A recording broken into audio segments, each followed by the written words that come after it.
is Elijah Santapaola, and the title of my project is Which Method is the Best to Keep a Halved Avocado Fresh? In my science fair project, I am researching the best method to keep a halved avocado fresh. I chose the most popular method based on my extensive research. The first method is wrapping it in plastic wrap to form a seal. The second is using a commercially available product called the avocado pod. The third is putting a half in an airtight container with chopped onion. The fourth is submerging half in water in an airtight container. The final is painting a half with lemon juice and keeping it in an airtight container. All these methods will be compared to a control group, which is a half just placed in the fridge with all the test groups with no cover, wrap, or accessories. My proposed hypothesis, based on my research, is simply tightly wrapping an avocado in plastic wrap, as I think this will be the most effective method to slow down the rotting process. The exposure to oxygen is the biggest threat to the oxidative process that causes the deterioration of the avocado flesh. Simply creating an effective barrier to this oxygen is the most effective way to store the halved avocado without interfering with the flavor and texture of the fruit. The materials I used for my experiment includes 3 organic avocados cut into 6 halves with the pit removed, plastic wrap, 3 airtight containers, lemon juice squeezed from a half a lemon, water to create a submersion bath, a white chopped onion, a commercially available product called the avocado pod, described as an airtight container specifically designed for avocado preservation by sealing air out in this patented design, a refrigerator with controlled temperatures between 35 to 46 degrees Fahrenheit, a durometer to measure the hardness of an avocado comparison form to record observations daily for each of the avocado halves as they age in the refrigerator simultaneously under controlled conditions. The procedures to conduct my experiment start with Step 1. Cut 3 avocados into 6 halves, remove the pits for uniformity in testing. Step 2. Record on the observation form the durometer measurement, oxidation measurements, as well as observations of the 6 halves of avocado in terms of smell, taste, and color. Step 3. The control group. You'll place 1 half directly into the refrigerator. Step 4. The plastic wrap. You will wrap 1 half with plastic wrap to form a good seal and place it in the refrigerator. Step 5. The avocado pod. You'll obtain the commercially available avocado pod, simply placing it in half into the container and storing it in the fridge. Step 6. The chopped onion. You will chop 1 small white onion and place it in an airtight container with the avocado half and put it in the refrigerator. Step 7. The submersion in water. You'll obtain an airtight container, fill it with water, and submerge one of the halves face down into the water and close the lid and place it in the refrigerator. Step 8. Painting it with lemon juice. You'll paint 1 half with lemon juice and place it in the airtight container in the refrigerator. Step 9.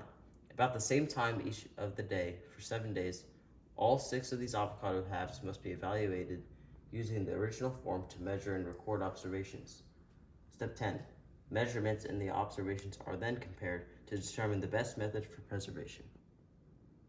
For my results, I collected daily pictures of each half to show my observations for each group over the 7-day time period. As you can see, the control group rapidly deteriorated through the 7-day process. The plastic wrap also rapidly deteriorated throughout the 7-day process, yet the first 2 days was still edible. The avocado pod had a significant change, yet it still oxidized throughout the 7-day period. It seems to be edible for the first 2 days, not similar to the plastic wrap. The chopped onion, on the other hand, had significant progress as it remained green the entire time, yet on day 5, it changed a little bit in oxidation and had a slight oniony flavor. The submersion in water was one of the worst, actually, as it absorbed the most water and became soggy and mushy. Throughout the 7-day period, it changed on day 4, whenever oxidation started to appear on the flesh, and the water turned brown and oxidized. The lemon juice, though, had one of the most significant responses as it outperformed most of the other experiments. It remained green and radiant the entire time, and it only had a slight flavor of lemon by day 7. In addition to my results, I created 2 separate graphs. This graph represents the percentage of oxidation of each avocado as it goes from day 1 through day 7. As you can see from the graph, the steeper the line slope, the more prominent the oxidation within that time period of the experiment. The control had started out normal but began significantly increasing daily by day 3 to 4. The plastic wrap rose slowly and steadily in oxidation, but not to the point where it was inedible. The avocado pod drastically changed the second day as it gained 20% of oxidation, and it gradually worsened as the days went on. The onion did surprisingly well as it slightly rose and was stable for a significant period of time. The water began to rise slowly, where it eventually reached a point of stopping between days 6 to 7. The lemon juice was effective as it minimally rose and was stable for practically the entire week.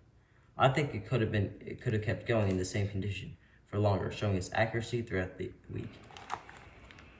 This graph represents the hardness and shores of each avocado as it goes from day 1 through day 7. As you can see from the graph, the lower line gradually falls throughout the week, which means lower the hardness as it softens or increases of ripening speed.